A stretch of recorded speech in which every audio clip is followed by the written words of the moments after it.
अब आपको मैं बताता हूँ किस तरह आपने एक्सटेंशंस वगैरह ऐड करनी है अपने गूगल क्रोम के अंदर। अच्छा, अब हम बारी-बारी देखते हैं जी कि हम एक्सटेंशंस वगैरह ऐड करते हैं, उसका यूसेज वगैरह। अब हम कीपा, ये थोड़े से दूसरे टूल्स हैं, आपको मैं इनको बाद में कवर करवाऊँगा। अब एक होता है FPA tool kit. FPA tool kit, अब हम यहाँ पे गूगल पे लिखेंगे जी FPA tool kit, FBA tool kit. अब ये एफबीए टूल किट ओपन हो गया जी, एफबीए टूलकिट डॉट कॉम आपके सामने नज़र आ गया। अब ये आपको सारी कैटेगरीज़ नज़र आ रही है ना? Toys end game, kitchen and dining, home and kitchen, beauty and personal care, ये सारी कैटेगरीज़ आपके बॉक्सेस नज़र आ रहे हैं। आपने क्या करना है, आपने जो एक प्रोडक्ट का बीएसआर चल रहा होगा ना उस वक़्त, फॉर एग्ज़ाम्पल आप अमेज़न पे प्रोडक्ट देख रहे हैं, उसका बीएसआर चल रहा है, बीएसआर उसका चल रहा है कि 10,300 कुछ। अब आपने वो बीएसआर यहाँ पे पुट कर देना है। मैं चाहता हूँ कि होम एंड किचन मेरी कैटेगरीज़ है उसके प्रोडक्ट की।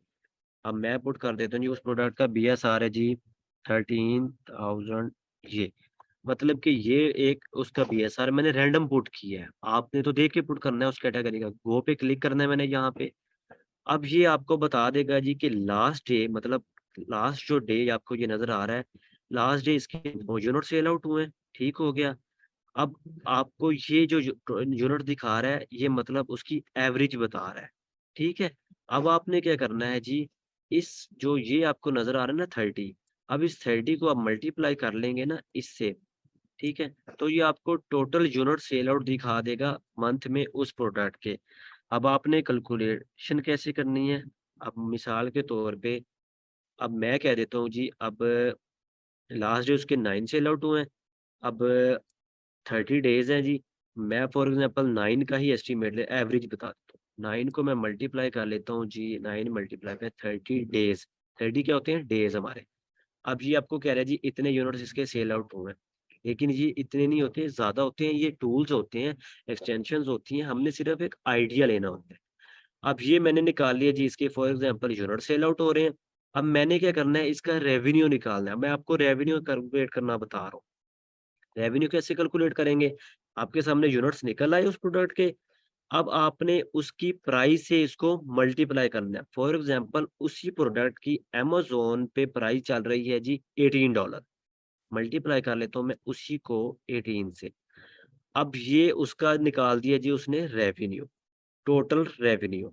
चूँकि हमारा क्राइटेरिया था उस प्रोडक्ट का जो रेवेन्यू जनरेट कर रही हो प्रोडक्ट, वो मिनिमम 5,000 कर रही हो डॉलर्स में। अब इस प्रोडक्ट का कितना है जी 4800, हम इसको क्या कर देते हैं जी इग्नोर। अब फॉर एग्जांपल, अब उसके जी यूनिट सेल आउट हो रहे होते हैं जी 500, मंथ में यूनिट सेल आउट हो रहे हैं, हमने यहाँ से कैलकुलेट किया, मल्टीप्लाई कर लेते हैं जी 20 से।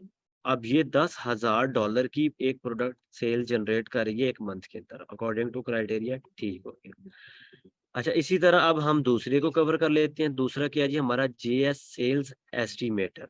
जीएस सेल्स एस्टिमेटर इसी तरह हम गूगल पे लिखेंगे, जेएस सेल्स, ये आपको नज़र आ रहा है? JS sales estimator. हमने लिखा जी जीएस सेल्स एस्टिमेटर। ये सबसे पहले जंगल स्काउट, यस, जब अमेज़न सेल्स एस्टिमेटर। अब इसी पर हम आएँगे, यहाँ पे हमारी ये थोड़ा-सा आईपी को डिडक्ट करेगा, वेरीफ़ाई करेगा, विदिन सेकंड कर लेगा, कोई इतना वो मुश्किल नहीं है, अगर नेट थोड़ा स्लो होगा तो टाइम भी ले सकेगा। Connection is secure. अब यहाँ पर आपने 2-3 चीज़ें पुट करनी होगी उसी प्रोडक्ट की, और आपको ये जो यूनिट सेल आउट होंगे, ठीक है? वो यूनिट सेल आउट मंथली बता देगा कि इतने यूनिट्स इसके इस प्रोडक्ट के एस्टिमेटेड सेल हो रहे, एग्ज़ैक्ट नहीं बताएगा, लेकिन आपको एक आइडिया लेना है, एस्टीमेट लेना है तो वो आपको बता देगा। सबसे पहले जी आपने डालना है उस प्रोडक्ट का बीएसआर। मिसाल के तौर पे मैं डाल देता हूँ उस प्रोडक्ट का 14,670, मैंने एक प्रोडक्ट का बीएसआर रैंडम डाल दिया जी, इतना इसका बीएसआर है। अब उसके बाद मार्केट प्लेस कौन-सी है? Amazon market place. मैं चूज़ कर लेता हूँ यूनाइटेड स्टेट्स ऑफ अमेरिका। अब कैटेगरी कौन-सी है? वो कह रहे हैं कैटेगरीज़ भी चूज़ करो। कैटेगरीज़ मैं कह देता हूँ जी हेल्थ एंड हाउसहोल्ड। 3 चीज़ें मैंने पुट कर दी, BSR, market place, health and household. Sales पे क्लिक किया। अब ये शायद नेट का इश्यू है मेरे। मैं मिसाल के तौर पे, क्योंकि मैंने एक रैंडम पुट किया है इसलिए ये नहीं दिखा रहा। आपने एग्ज़ैक्ट पुट करना है तो ये आपको दिखा देगा। ये मैंने रैंडम पुट किया है, नहीं दिखा रहा। ये कोई वो रॉकेट साइंस नहीं है। आपने सिंपल क्या करना है, 3 चीज़ें पुट करनी है, बीएसआर, मार्केट प्लेस और कैटेगरी। आप यहाँ पे क्लिक करेंगे तो आपको यहाँ पे unit sold out, monthly units एक सोल्ड हो रहे हैं उस प्रोडक्ट के, आपको वो एस्टिमेटेड बता देगा। ये होगी 2 होगी हमारी। अब उसके बाद हमने क्या करना है जी, स्कैन अनलिमिटेड एक्सटेंशन ऐड करनी है। अब आपका ये टास्क भी है, आपका वर्क भी है, आपने एक्सटेंशंस ऐड करनी है सारी। अब हमारी क्या है जी, scan scan unlimited extension, click करेंगे जी। अब ये आपके सामने आपको नज़र आ रहा है जी, स्कैन अनलिमिटेड, इस पे क्लिक करता हूँ मैं। अब चूँकि अब आप ये ओपन हो जाएगा आपके सामने, मेरी ऑलरेडी पहले है ऐड है। आपने क्या करना है जी, यहाँ पे ये स्कैन अनलिमिटेड का ये लोगो है। यहाँ पे आपने इसको, यहाँ पे ऑप्शन आ रहा होगा आपको ऐड टू क्रोम। अब आपने सिंपल, मैं फॉर एग्ज़ाम्पल इसको रिमूव कर देता हूँ इसको, अब मैं आपको ऐड करके दिखाता हूँ। आपने ऐड टू क्रोम करना है। अब ये चेकिंग होगा, ऐड एक्सटेंशन हो जाएगी। अब मेरी ये क्या होगी, ये एक्सटेंशन ऐड हो चुकी है। ये देख रहे हैं आप? अब इसको मैंने क्रॉस किया, अब ये चली गई है। अब आपने इसको यहाँ पे किस तरह पिन करना है, यहाँ पे आप इस पे क्लिक करेंगे, तो अब आपने जो ऐड की होगी वो कौन-सी थी, ये देख रहे हैं। अगर आपकी यहाँ पे ब्लू शो हो रही है, इनका मतलब है यहाँ पे पिन हुई हुई है। आपने यहाँ पे इसको पिन कर लेना है। अब ये यहाँ पे ऐड हो चुकी है। इसी तरह आपने बाकी एक्सटेंशंस भी ऐड करने हैं, हम अगली देख लेते हैं। अगली क्या है हमारी, सेलर असिस्टेंट ऐप। हम लिख लेते हैं जी, सेलर सेलर असिस्टेंट ऐप। ये हमारी अगली एक्सटेंशन है जी, ये सेलर असिस्टेंट ऐप। इस पे आप क्लिक करेंगे। अब ये आपने सेलर असिस्टेंट ऐप भी इसी तरह आपने जी, ये इस तरह इसका शो होता है अमेज़न पे, ठीक है?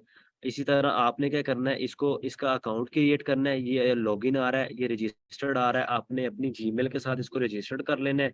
रजिस्टर्ड करने के बाद आपको ये आपको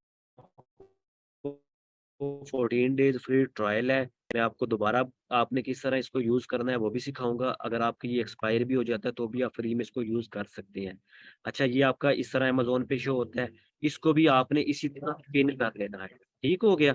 आपकी ये सेलर असिस्टेंट ऐप भी इसी तरह पिन हो जाएगी, जो कि ये आपको नज़र आ रही है। ठीक है? ये ऊपर सेलर असिस्टेंट ऐप का ये आपको लोगो नज़र आ जाएगा। उसके बाद हमारी कौन-सी है जी, उसके बाद है जी हमारी डीएस क्विक व्यू। इसी तरह हम गूगल पे लिखेंगे DS Amazon quick view. DS quick view, Amazon ये आपको नज़र आ गया, डीएस अमेज़न क्विक व्यू। आप इस पे आएँगे, क्लिक करेंगे, क्योंकि मेरी ऑलरेडी ऐड हुई हुई है, ये इसका लोगो है, ठीक है? आप इस पे ऐड टू क्रोम करेंगे, ऐड टू क्रोम करने के बाद आपने क्या करना है जी, इसको क्रोम में ऐड कर लेना है और इसको पिन कर देना है। ये आप, अब नज़र आ रहा है आपको? अब चूँकि मेरी यहाँ पे ब्लू है, मैं इसको रिमूव करता हूँ यहाँ से, ये रिमूव, यहाँ पे आपको पिन करना ज़रूरी है। यहाँ पे आप इसको पिन कर लेंगे। अच्छा, उसके बाद जी हमारी सेलर ऐड ऑन है। सेलर ऐड ऑन भी सिंपल इसी तरह हम लिखेंगे जी, सेलर ऐड ऑन। अब ये मैंने लिख लिया सेलर ऐड ऑन, ये ऑनलाइन सेलर ऐड ऑन। आपने सिंपल उसी तरह आपने इसको ये OS add on, online seller add on, इसी तरह आपने एक्सटेंशन को ऐड कर लेना है। ये आपको नज़र आ रहा है ना? ये फॉर्म नज़र आता है हमें। ये बैठे हुए सेलर्स हैं, ये एफबीए टाइप सेलर है, एफबीए सारे बैठे हुए हैं। ये इनकी क्वांटिटी, मतलब इतना-इतना स्टॉक लेके बैठे हुए हैं। ये 480 का स्टॉक है इसके पास, इतना, ये इतनी-इतनी प्राइस सेट करके बैठे हुए हैं।